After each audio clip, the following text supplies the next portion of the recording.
Good morning students. आज का topic है टाइम डायलिसिस। टाइम डायलिसिस ये आप लोग का special theory of relativity course में है। टाइम डायलिसिस, तो टाइम डायलिसिस क्या है, किसे कहते हैं, समझिए। In the order sense of word, in the ordinary sense the word dialysis means to lengthen और ब्रॉडेनिंग ऑफ एन इंटरवल, यानी किसी इंटरवल समय इंटरवल को क्या करना, ब्रॉडेनिंग करना है, वृद्धि करना है, बढ़ाना है। कोई पार्टिकल रेस्ट में है तो रेस्ट से मान लीजिए मूवमेंट करने शुरू किया, मान लीजिए फर्स्ट 30 मिनट में वो 20 किलोमीटर गया, फिर उस 30 मिनट में 30 किलोमीटर गया, फिर 20 मिनट में 60 किलोमीटर गया, तो उसमें क्या हो रहा है, वृद्धि हो रहा है। तो एक्चुअली इंटरवल का लेंथन करना, इसी को टाइम डायलिसिस कहते हैं। तो टाइम डायलिसिस का जो रिलेशंस है कि कोई पार्टिकल रेस्ट में हो और कोई पार्टिकल मूवमेंट कर रहा हो, तो दोनों में क्या रिलेशंस आएगा, टाइम इंटरवल क्या होगा, ये कंपेयर करके ज्ञात करना है। तो इसे समझने से पहले आप इस फिगर को देखिए पहले। तो ये जो फिगर है इसमें दो सिस्टम लिया गया है, एक सिस्टम एस सिस्टम और एक S dash system. S system में एक क्लॉक रखा गया जो मेज़रमेंट करेगा, यहाँ से मेज़रमेंट करेगा, और सिस्टम एस डैश में एक दूसरा क्लॉक 2 रखा गया, ये भी टाइम मेज़रमेंट करेगा, दोनों टाइम मेज़रमेंट करेगा। तो देखिए जो ओरिजिन वो है X axis, Y axis, Z axis है। इसका ओरिजिन ओ डैश है, X dash axis, Y dash axis, Z dash axis, दो सिस्टम लिया गया।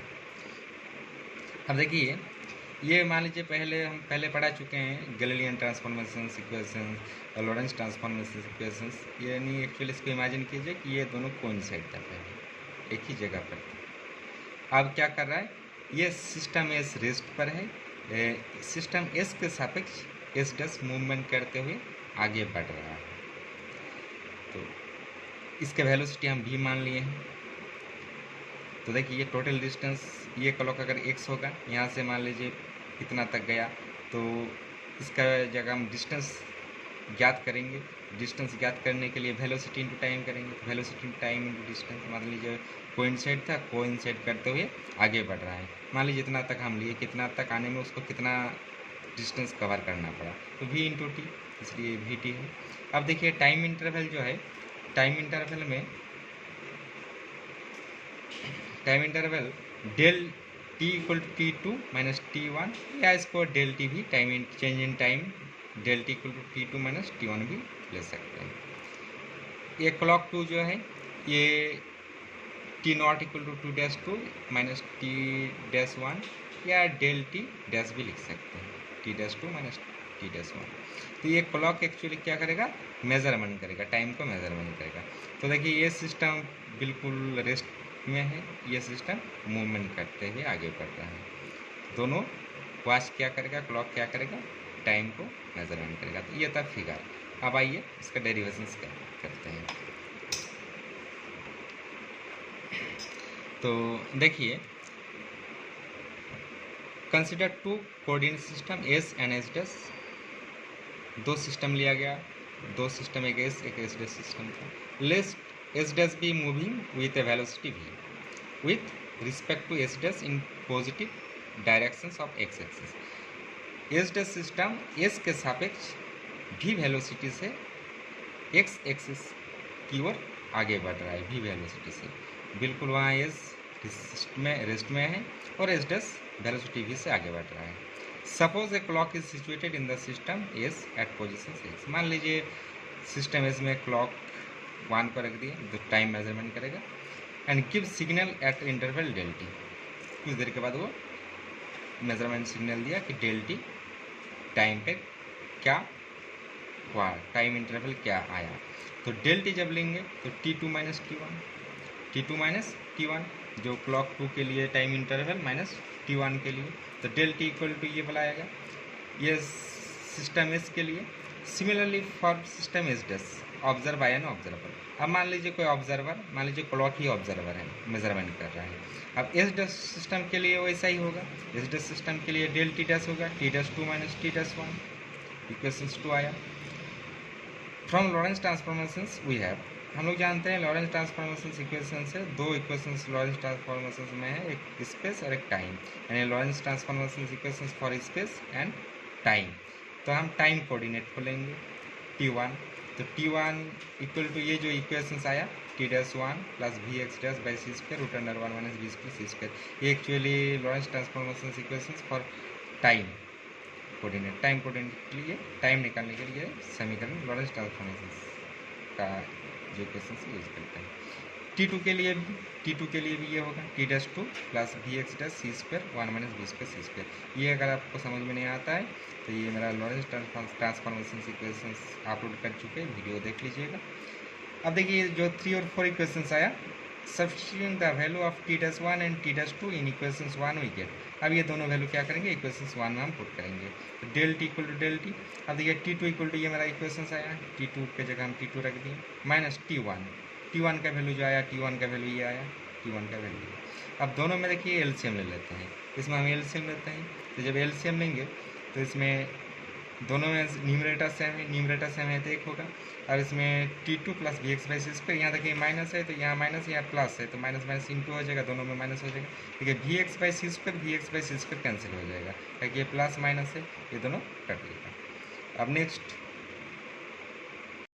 देखिए, ये जब डेल टी आएगा, ये t-2 माइनस t-1, वहाँ v x by c square positive negative cut गया था, ये आया रूट अंडर नीचे ये वाला आया। अब t-2 माइनस t-1, ये डेल t' है इक्वेशंस 2 से, t-2 minus t-1 equal to del t' नीचे ये वाला। अब del t equal to del t' root under 1 minus b square by c square, ये इक्वेशंस 5 आया। अब देखिए इक्वेशंस 5 जो है, इक्वेशंस 5 ही टाइम रिलेशंस का रिलेशन है। Equations 5 shows that del t is greater than del t dash, यानी टाइम इंटरवल डेल टी का ज़्यादा होगा डेल टी डैश से, यानी फ्रेम एस में जो है उसका टाइम इंटरवल ज़्यादा फ्रॉम दिस डैश सिस्टम से। That is the time interval in frame S is greater then the time interval in frame S dash, तो इसका ही टाइम इंटरवल ज़्यादा होगा एस डैश सिस्टम के सापेक्ष। अब देखिए इसमें 3 केसेस अराइजेज होता है। 3 केस क्या क्या है, तो 3 केस, फर्स्ट केस देखिए, इफ़ भी लेस देन सी, यानी भी का जो है बहुत कम है सी से, यानी भी हो गया मान लीजिए मूविंग क्लॉक 2, जो क्लॉक 2 था, सिस्टम 2 था, वो मूवमेंट कर रहा था, वेलोसिटी भी से आगे बढ़ रहा था, तो क्लॉक भी का जो वेलोसिटी है लाइट की स्पीड से, लाइट की जो वेलोसिटी है लाइट की वेलोसिटी से बहुत ही कम है, बहुत कम है, मच लेस। तब क्या होगा, then v square by c square is negligible, मतलब इसको हम नगण्य कर सकते हैं, मतलब ये जो इसका जो वैल्यू आएगा ये नहीं के बराबर होगा, इसलिए del t equal to del t dash आएगा, then del t equal to del t dash. अब देखिए, if thus the time is recorded by a moving clock is the same as the when it is at rest, which is the case of event observed in daily life। अब बोलते हैं कि ये time recorded जो clock 1 और clock 2 था, तो moving clock और रेस्ट क्लॉक दोनों क्लॉक में सेम वैल्यू आया जब उसको मापा गया, रिकॉर्डेड किया गया, which is the case of event observed in daily life। Daily life में इवेंट में वैसे अगर हम करेंगे तो मिलेगा, कोई भी पार्टिकल किसी फ्रेम ऑफ रेफरेंस से कोई रेस्ट में है, कोई मूवमेंट कर रहा है, तो एक्चुअली रेस्ट में रहे या मूवमेंट करे तो दोनों पर कोई असर नहीं पड़ेगा, लेकिन अगर लाइट की स्पीड से चले तो कुछ प्रभाव पड़ेगा। तो नेक्स्ट केस में देखते हैं, 2 नंबर केस देखिए, इफ़ भी इक्विवेलेंट टू सी, मतलब भी और सी जो है मतलब समतुल्य स्पीड है, इसके बराबर है, तो भी और सी अगर इसके बराबर लगभग बराबर है, मतलब बराबर इक्वल नहीं है, इक्विवेलेंट लगभग, then root under 1 minus b square by c square less than और ग्रेटर इक्वल टू 1। अगर इसका वैल्यू 1 से अगर कम हो या 1 के बराबर हो तब क्या होगा, del t is greater than del t dash. अब मान लीजिए इसका वैल्यू अगर हम 1 लेते हैं, 1 लेंगे तो del t equal to del t dash, तो ये तो केस 1 में बता चुके हैं, लेकिन अगर 1 से कम हो तो इसका वैल्यू ज़्यादा होगा। मान लीजिए इसमें कुछ डिवाइड करेंगे तो इसका तो वैल्यू घटेगा, तब क्या होगा, ये ग्रेटर होगा, time interval del t greater होगा, मतलब रेस्ट में जो वो क्लॉक है उसका टाइम इंटरवल ज़्यादा होगा। Therefore the moving clock shows the time which is dilated at high speed and observe that clock goes shows slow at high speed। अगर मान लीजिए कि दो ऑब्जर्वर क्लॉक 1 और क्लॉक 2 रिकॉर्डेड कर रहा था, उसमें ये पता है कि अगर क्लॉक 2 हाई स्पीड से चले लगभग लाइट के बराबर, तो जो ऑब्जर्वर है उस ऑब्जर्वर को स्लो लगेगा कि घड़ी स्लो चल रहा है, clock goes slow, so slow at high speed. अगर लाइट के स्पीड के लगभग बराबर चले तो क्लॉक 1 को मान लेते हैं कोई ऑब्जर्वर है, क्लॉक 2 ऑब्जर्वर है, तो क्लॉक 1 ऑब्जर्वर को लगेगा कि क्लॉक 2 में जो टाइम इंटरवल हो रहा है, जो घटना घट रहा है, जो टाइम पार हो रहा है, वो बिल्कुल स्लो चल रहा है, स्लो चल रहा है। मतलब अगर हम लोग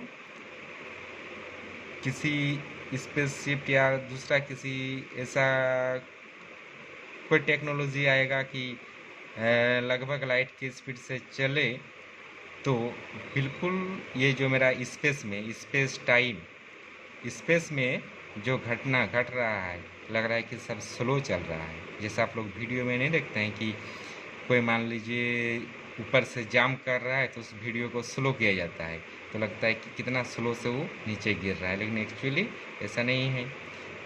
जो घटना घटा है वो तो एक्चुअली जो जेन्युइन है वही तो होगा, लेकिन ये स्पेशल थ्योरी ऑफ रिलेटिविटी में कहा गया है कि अगर लाइट की स्पीड के लगभग बराबर चले, तो अगर कोई रेस्ट में रहे, कोई मूवमेंट करे, तो लगेगा कि वो स्लो चल रहा है, वही बताया गया है। जो speed and observe the clock goes slow of high speed. तो स्पेशल थियोरी ऑफ रिलेटिविटी, इसको एक्चुअली इमेजिन किया गया। तीसरा नंबर देखिए, इफ v इक्वल टू सी, यानी वेलोसिटी ऑफ लाइट और वेलोसिटी ऑफ जो क्लॉक था सेकंड वाला, अगर लाइट की स्पीड के बराबर चले, एकदम इक्वल टू लाइट की स्पीड 3 × 10⁻⁸ मीटर पर सेकंड, जो वैक्यूम में लाइट का स्पीड होता है, इसके बराबर चले, तो डेल्टी टाइम इंटरवल इनफिनाइट लगेगा। Then the clock moving with the speed of light will appear to be completely stop to the stationary observer, meaning that time does not change and age will not grow। अगर light की speed से चले कोई particle या कोई body, तो लगेगा कि सब कुछ स्टॉप है, जो सब कुछ स्टॉप है, कोई चेंज नहीं है, और हम जैसा है वैसा ही है। मतलब इससे ये पता चलता है कि अगर ऐसा संभव है तो हम अपना क्या कर सकते, पीछे आज मान लीजिए मेरा 30 है, तो हम 15 साल का जो घटना घटा था उसको देख सकते हैं, अनुभव कर सकते हैं।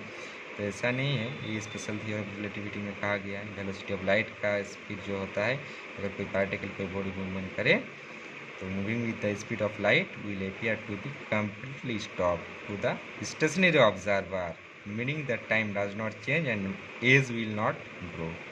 So thank you for watching my video, like and subscribe and share your friend circle। Thank you very much।